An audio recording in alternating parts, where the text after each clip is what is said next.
Electoral bond पर SBI का हलफनामा। एसबीआई ने चुनाव आयोग को दी पूरी जानकारी। एसबीआई ने बॉन्ड नंबर और कीमत भी बताई। केजरीवाल की अर्जी पर हाईकोर्ट में सुनवाई। ईडी ने जांच से जुड़ी फाइलें कोर्ट को सौंपी। ईडी बोली केजरीवाल के खिलाफ पुख्ता सबूत है। दिल्ली हाईकोर्ट का ईडी से सवाल, अभी तक क्यों नहीं की गिरफ्तारी। ईडी ने कहा, हमने कब कहा कि हम करेंगे गिरफ्तार, हमने तो पूछताछ के लिए बुलाया था। हाईकोर्ट में बोले केजरीवाल के वकील सिंघवी, कहा ईडी 2 महीने से नहीं कर सकती इंतजार, एक बार खत्म हो जाने दे चुनाव। ईडी के समन को चुनौती बताया है। दिल्ली हाईकोर्ट में सुनवाई के दौरान बोले केजरीवाल के वकील, कहा गिरफ्तार ना करने का ईडी भरोसा दे, हर मदद के लिए तैयार हैं, सिर्फ हमें प्रोटेक्शन दिया जाए। दिल्ली हाईकोर्ट में ईडी ने पूछा सवाल, क्या केजरीवाल के खिलाफ है सबूत। ईडी ने कहा, हमारे पास पर्याप्त दस्तावेज, कानून की नजर में सीएम और आम लोग एक जैसे हैं। बीजेपी उम्मीदवार बांसुरी स्वराज ने केजरीवाल पर साधा निशाना। कहा, केजरीवाल सभी को नसीहत देते थे और अगर कुछ नहीं किया तो ईडी से डर क्यों रहे हैं। अरे ये वो लीडर हैं जो देश के बाकी नेताओं को नसीहत देते थे जांच में जुड़ने की, लेकिन जब अपनी बारी आ रही है तो जांच से भाग रहे हैं। केजरीवाल को ईडी के समन पर सौरभ भारद्वाज का बयान। कहा, केजरीवाल को प्रचार से रोकने की कोशिश की जा रही है। अरविंद केजरीवाल को ईडी के समन पर आतिशी का बयान। बोली, ईडी का मकसद केजरीवाल को गिरफ्तार करना, जिससे चुनाव प्रचार ना हो सके। अरविंद केजरीवाल से ईडी की पूछताछ को लेकर गोपाल राय का बयान। कहा, ईडी की पूछताछ से कोई परेशानी नहीं, आज तक उनके पास कोई सबूत नहीं, फिर भी भेज रहे समन। ईडी को पूछताछ से मतलब नहीं है, हजारों जगह छापे हो चुके हैं, आज तक कोई सबूत नहीं मिला। लेकिन बार बार सम्मन सिर्फ इसलिए दिया जा रहा है किसी भी तरह से राजनीतिक मकसद से अरविंद केजरीवाल जी को गिरफ्तार किया जाए। वीरेंद्र सचदेवा ने केजरीवाल पर साधा निशाना। कहा, केजरीवाल को जांच एजेंसियों को करना चाहिए सहयोग, जांच एजेंसियों के सामने रखें अपनी बात।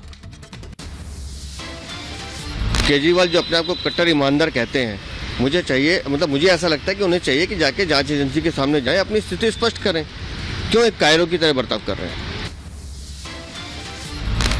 सीएम केजरीवाल पर बीजेपी नेता हरीश खुराना का बयान। कहा, केजरीवाल कानून का करे सम्मान, कानून से ऊपर कोई नहीं, केजरीवाल को क्यों चाहिए प्रोटेक्शन। बीजेपी नेता दुष्यंत कुमार गौतम ने केजरीवाल पर साधा निशाना। कहा, शराब घोटाले में दोषी हैं केजरीवाल, इसलिए ईडी से भाग रहे हैं। बीजेपी का कांग्रेस पर बड़ा हमला। कहा, कांग्रेस को हार का डर, कांग्रेस हार के डर को बना रही बहाना। जी और खरगे जी के सामूहिक प्रेस को एक शब्द में कहा जाए तो हार की हताशा में बहाना ढूंढा गया है। राहुल गांधी पर बीजेपी का पलटवार। रविशंकर प्रसाद ने कहा, राहुल लोकतंत्र का ना करें अपमान, विदेश में देश का अपमान करते हैं। इनको नई बात नहीं हो तो अमेरिका में जाते हैं तो कहते हैं इंडिया में कोई डेमोक्रेसी नहीं है, सिंगापुर जाते हैं तो वही कहते हैं, लंदन जाते हैं वही कहते हैं, और आज उन्होंने यहां भी कह दिया। आज उनके झूठ का मैं पोल खोल लूंगा। लेकिन राहुल जी, सोनिया जी, आपको अगर देश की जनता वोट नहीं देती तो हम क्या करें। कांग्रेस पर रविशंकर प्रसाद का बड़ा हमला। कहा, कांग्रेस ने देश से झूठ बोला, पार्टी को हर साल आरटीआर भरना होता है। अब थोड़ा सा राहुल गांधी ने जो झूठ बोला है कि हमारा पूरा बैंक अकाउंट फ्रीज कर दिया, तो हम क्या करें, तो आज रिकॉर्ड को स्ट्रेट करना जरूरी है, जिसमें सही है कि पार्टियों पर इनकम टैक्स नहीं लगता, लेकिन पार्टी को अपना रिटर्न हर साल फाइल करना पड़ता है। रविशंकर प्रसाद ने कहा, कांग्रेस का स्टे हर जगह रद्द हुआ है। 13 मार्च को सुप्रीम कोर्ट ने भी अर्जी खारिज की। ITAT जो इनकम टैक्स ट्राइब्यूनल है, उन्होंने इनका स्टे पिटीशन डिसमिस कर दिया। अब इसके खिलाफ ये हाई कोर्ट गए और माननीय दिल्ली उच्च न्यायालय ने 13 मार्च को वो भी रिजेक्ट कर दिया। समित पात्रा ने कांग्रेस पर साधा निशाना। कहा, कांग्रेस डिफॉल्टर हो चुकी है, बॉन्ड की सूची जारी करे कांग्रेस।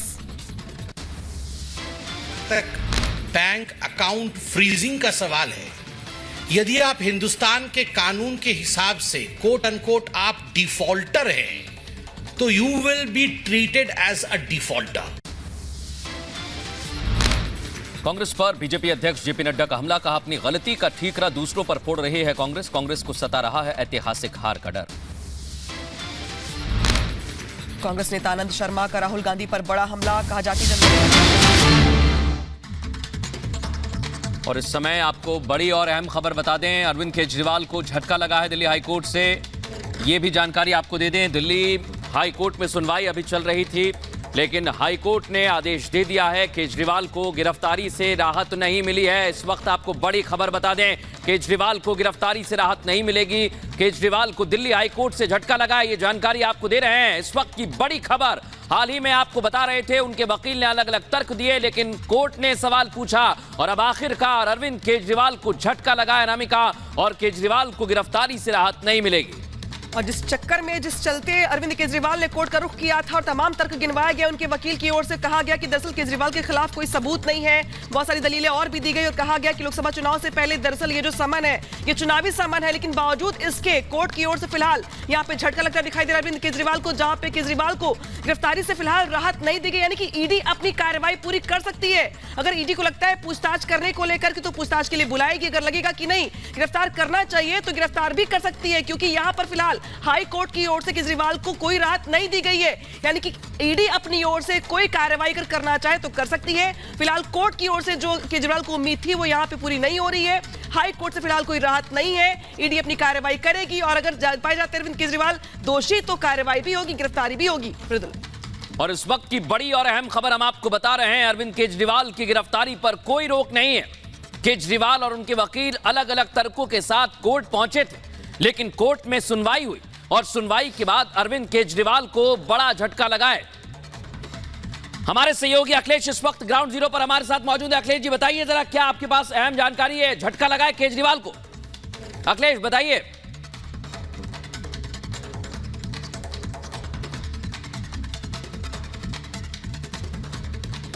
तो सीधे रुख करेंगे फिर से एक बार दिल्ली केजरीवाल की अगर बात की जाए तो केजरीवाल की गिरफ्तारी पे फिलहाल रोक नहीं है। और जो बड़ी खबर आ रही है, दरअसल केजरीवाल ने यहां पर तमाम जो समन थे जो भेजे गए ईडी की ओर से, 2023 नवंबर का वो महीना जब केजरीवाल को पहला समन भेजा गया था, 2024 तक अरविंद केजरीवाल को कुल 9 समन भेजे गए और तमाम समन को अरविंद केजरीवाल ने कोर्ट में चुनौती दी और ये दरअसल अपील की कि वो डरते नहीं ईडी से, लेकिन उन्हें प्रोटेक्शन चाहिए। और तमाम दलीलें इसी बाबत दी गई उनके वकील की ओर से कि आखिर क्यों उनको प्रोटेक्शन चाहिए, क्योंकि उनकी ओर से यह भी कहा गया वकील की ओर से कि वो पूछताछ में शामिल हो सकते हैं, हो जाएंगे, तमाम सवालों के जवाब भी देंगे, लेकिन यहाँ पे प्रोटेक्शन चाहिए था उनको गिरफ्तारी से। लेकिन फिलहाल इस पूरे मामले को लेकर हाईकोर्ट की ओर से कोई राहत नहीं है। यानी कि जो 9वां समन है और आज 21 मार्च है, आज उनको पेश भी होना था। सीधे रुख करते